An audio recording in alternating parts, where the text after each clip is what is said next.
શ્રી ગણેશાય નમઃ. નમસ્કાર દર્શક મિત્રો. રાહુનું રાશિ પરિવર્તન 18 મહિને રાહુ અને કેતુ રાશિ પરિવર્તન કરે છે. 18 મહિને આપણે જોઈએ તો તારીખ 18/5/2025 થી રાહુ દેવ એ ગુરુની અધિપત્યવાળી જલ તત્વની રાશિ મીન રાશિ છે, એમાંથી શનિની અધિપત્યવાળી જે રાશિ છે એમાં વાયુ તત્વની રાશિમાં એ કુંભ રાશિમાં રાશિ પરિવર્તન કરશે. ક્યાં સુધી રહેશે? તો તારીખ 5/12/2026 ત્યાં સુધી રાહુ કુંભ રાશિમાં રહેશે અને 5/12/2026 થી પછી જે રાશિ પરિવર્તન હશે એ પણ શનિની અધિપત્યવાળી મકર રાશિમાં રહેશે. પરંતુ નિર્ણય સાગર પંચાંગ અનુસાર રાહુ જે રાશિ પરિવર્તન કરે છે તે તારીખ 29/5/2025 ને ગુરુવારે રાહુ જે રાશિ પરિવર્તન કરે છે એ 29/5/2025 ને ગુરુવારે રાત્રે 10:26 થી રાહુ મીન રાશિમાંથી કુંભ રાશિમાં નિર્ણય સાગર પંચાંગ મુજબ રાશિ પરિવર્તન કરે છે. તો આપણે ઓવરઓલ જોઈએ તો મે મહિનાનું જ આપણે રાશિ પરિવર્તન રાહુનું જોવાનું, કેમ કે ઘણા બધામાં 18મી મેથી છે, જ્યારે આપણે જે દરેક માર્ગદર્શન તમને આપીએ છીએ અમે નિર્ણય સાગર પંચાંગ મુજબ આપીએ છીએ. નિર્ણય સાગર પંચાંગ મુજબ 29/5થી છે અને આમ ઓવરઓલ જે બધાની જે માહિતી છે એ 18/5થી છે. ટૂંકમાં મે મહિનાના છેલ્લા 15 દિવસમાં રાહુ રાશિ પરિવર્તન કરે છે અને મીનમાંથી કુંભ રાશિમાં આવે છે. તો અહીંયા રાહુનું ગોચર કેવું રહેશે તે વિશેની આપણે માહિતી આપણે જાણવાની છે. વક્રી ચાલ છે રાહુની.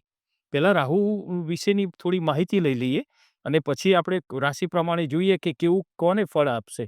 કેમ કે તમે જાણો કે રાહુ શું કરી શકે છે, તો પોતાની રાશિમાં કેવું ફળ આપશે એ તમને ખ્યાલ આવી જશે અને થોડું સાંભળવાથી પણ વિશેષ તમને ખ્યાલ આવશે.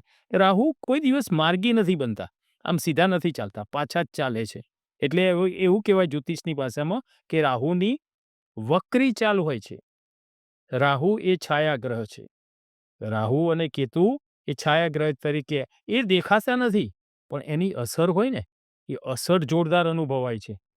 દેખાય નહીં, પણ અસરથી અનુભવાય કે આમની અસર થઈ. હવે કેવી થાય છે એ પણ આપણે આગળ જોઈએ. તો રાહુ કેતુ કેવી રીતે ગ્રહનું સ્થાન પામ્યા એનું પહેલા જોઈએ કે ઉદ્ભવ કેવી રીતે થયો. રાહુ અને કેતુ આ બે ગ્રહો આમ કુલ ગ્રહ હતા 7. સૂર્ય, ચંદ્ર, મંગળ, બુધ, ગુરુ, શુક્ર અને શનિ, આટલા સુધીના 7 ગ્રહો જ હતા. પણ આ બે ગ્રહો કેવી રીતે બન્યા? કયા નામના અસુરના મૃત્યુથી એને મારવામાં આવેલો, પણ એ મૃત્યુ ના પામે, અમર થઈ ગયા અને એ બે સ્થાન રાહુ કેતુ તરીકે પામ્યા. તો એ કયા નામના અસુર હતા અને કેવી આખી ઘટના બની હતી, તે આખી આપણે ઘટના વિગતવાર તમને કઈ સંભળાવું. તો સૌ પ્રથમ આપણે બધા જાણીએ છીએ કે સમુદ્ર મંથન થયું હતું. દેવો અને દાનવો વચ્ચે સમુદ્ર મંથન થયું હતું. એમાં સૌ પ્રથમ તો આપણે જાણીએ છીએ કે હળહળતું જ વિષ નીકળ્યું હતું. તો ભોળાનાથે પીધું અને નીલકંઠ કહેવાય. પણ પછી સમુદ્રમાંથી અલગ અલગ પ્રકારના 14 રત્નો નીકળ્યા. એમાં કહેવાય છે કે ધન્વંતરી જ પ્રગટ થયા અમૃત કળશ લઈને, અને અમૃતને જે પીવે તે અમર બની જાય. એટલે દેવો અને દાનવો બંને હતા, બંનેને અમર થવું હતું.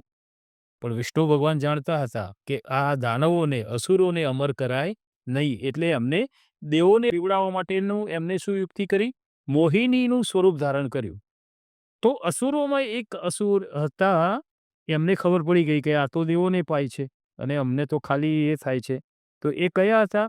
તો સ્વરભાનુ નામે એક અસુર હતા. સ્વરભાનુ. તેમને ખબર પડી કે આ તો અમૃત તો દેવોને અપાય છે. તો એમને શું કર્યું? એ સ્વરભાનુ દેવોની લાઈનમાં જઈને બેસી ગયો અને અમૃત પી લીધું એને. આ વાતની જાણ સૂર્ય અને ચંદ્રએ કરી વિષ્ણુ ભગવાનને કે આ રીતે અસુરે પણ આ રીતે પી લીધું છે. એટલે વિષ્ણુ ભગવાને સુદર્શન ચક્રથી સ્વરભાનુનું અસુરનું એ શિર છેદન કર્યું. પણ અમૃત તો પી લીધું હતું એટલે અમર થઈ ગયા. મસ્તકે અમર થઈ ગયું ને ધડ પણ અમર થઈ ગયું પૂરા શરીરમાં.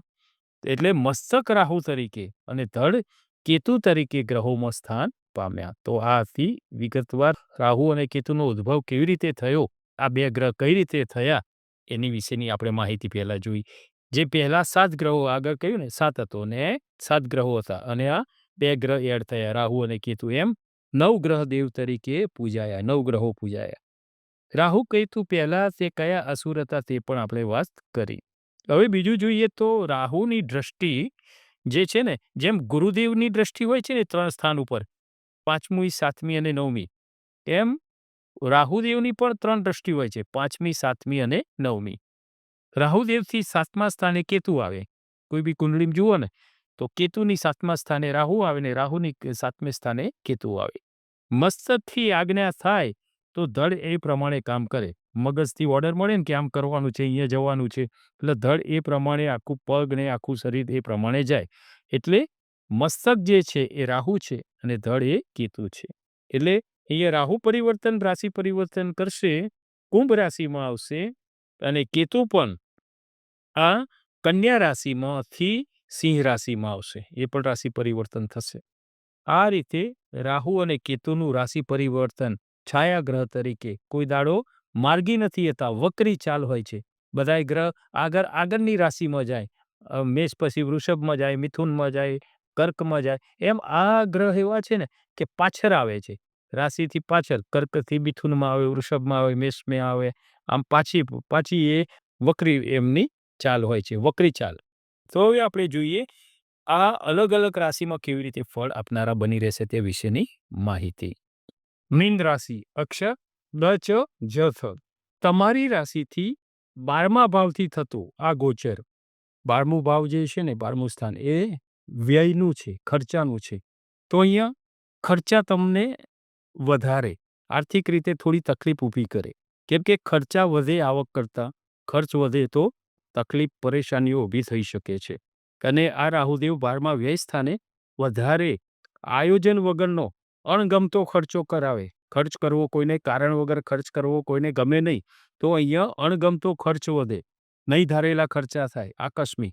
બીજું તમારે શનિદેવની સાડાસાતીનો બીજો તબક્કો પણ ચાલી રહ્યો છે.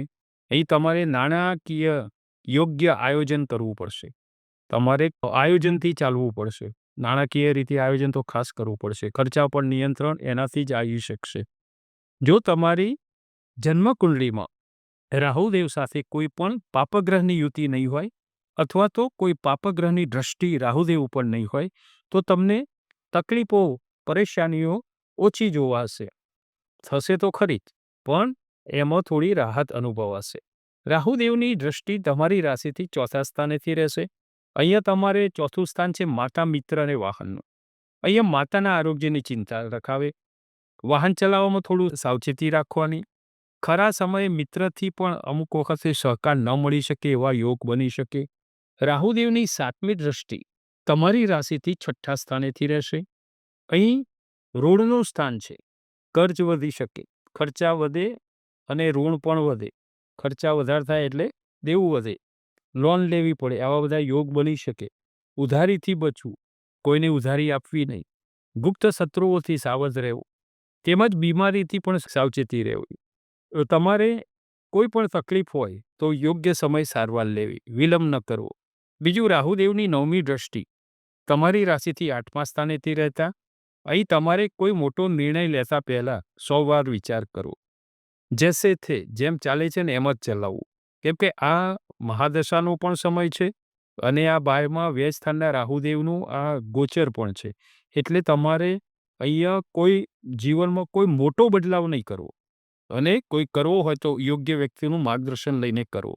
બીજું તમારે ખાસ ધ્યાન રાખવાનું કાગળ દસ્તાવેજ એવી ઇમ્પોર્ટન્સ કોઈ વસ્તુ હોય એ પૂરી વાંચી અને પછી જ એમાં તમારે જે તે વસ્તુ આગળ વધવું. કેમ કે આ વસ્તુથી અમુક વખતે ઉતાવળો લઈને લેવાથી કોઈ પણ મોટી તકલીફ આવી શકે છે. મધ્યસ્થી કોઈનું બનવું નહીં. રાહુદેવ જે છે ને અમુક વખતે કોર્ટ કચેરી પણ કરાવતા હોય છે, દવાખાના પણ થતા હોય છે.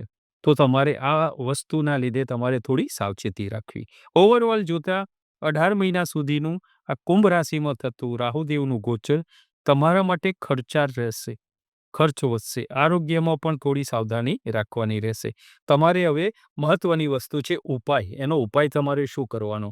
તો એવું કહેવાય છે કે ભગવાન ભોળાનાથની ભક્તિ કરવાથી રાહુદેવ શું દરેક ગ્રહોની જે નેગેટિવ જે વસ્તુ છે એ ઓછી થઈ જતી હોય છે, નહિવત થઈ જતી હોય છે અને ભોળાનાથની ભક્તિ કરવાથી, શિવજીની ભક્તિ કરવાથી તમને એમનું અશુભ ફળ મળતું હોય એમાંથી તમને રાહત મળે છે. તો તમારે શું કરવાનું? શિવ ભક્તિ કરવી, રુદ્રાભિષેક કરાવો, શિવ હોમાત્મક કર્મ પણ કરાવી શકો. બીજું, તમારે બુધવારના દિવસે લીલા કપડામાં મગ ભરી એમાં દક્ષિણા મૂકી અને યોગ્ય પાત્રને તમારે દાન આપવું અથવા તો શિવાલયે મૂકી આવવું. તમારો પરોપકારી સેવાભાવી સ્વભાવ છે એને લઈને પ્રકૃતિનો આદર પણ મેં કીધેલું છે કે તમારું જે નેચર છે ને એ સેવાભાવી છે, પરોપકારી છે. એનાથી તમને પ્રકૃતિનો સહકાર મળે છે, એની સાથે સાથે તમારા ઈષ્ટદેવનું પણ કૃપા બની રહે છે. અને બીજું, તમારે મંત્ર જો કરવો હોય તો રીમ રાહવે નમઃ આ મંત્રનો, રાહુદેવના મંત્રનો આ જપ કરો. તેમજ રાહુદેવને લગતા તમારી જન્મ કુંડળીમાં કોઈ દોષ હોય, જેવો કે રાહુદેવને લગતા દોષ બધા જે કહીએ ને, અંગારક દોષ હોય, ગ્રહણ દોષ હોય, શ્રાપિત દોષ હોય, આનું યોગ્ય વ્યક્તિ સાથે એનું ચર્ચા કરી અને એનું નિવારણ કરાવવું, જેથી તમને એનું શુભ ફળ મળે. તેમજ જન્મના દોષોમાંથી નિવૃત્તિ પણ તમે મેળવી શકો અને રાહુદેવનું ગોચર તમને શુભ ફળ આપી શકે. તો આ હતું રાહુદેવનું ગોચર તમારી મીન રાશિ માટે કેવું ફળ આપશે તે વિશેની માહિતી. નમો નારાયણ.